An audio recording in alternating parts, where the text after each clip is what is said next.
Hi, and welcome to another episode of SmArt Tips, where I give you art tips for working smarter, not harder. Here are a few tips for soft blending watercolors. The first thing that's going to affect how soft your blending is going to be is the technique in which you use the watercolor. What I have found works best for me is working with the wet on wet technique. Wet on wet is the technique in which you wet the paper before you start to paint, and then you just continue applying wet paint on wet paint, hence wet on wet. My second tip actually goes hand in hand with working with the wet on wet technique is to work quickly. Not like super speed, but you definitely have to work a little bit faster so you can blend things out before the watercolor dries down and sets. It is important to note that when watercolor dries down, there's no changing it. You can only really layer on top. So keep that in mind.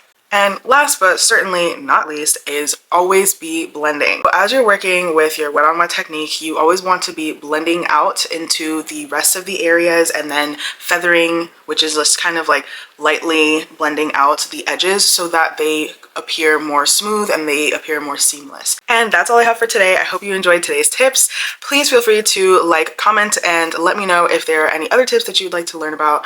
I myself am diving back into watercolors again and traditional art again, so I will definitely be doing some more traditional art tips, but don't worry, for all of my digital people out there, more digital tips are to come. Thanks for watching. Bye!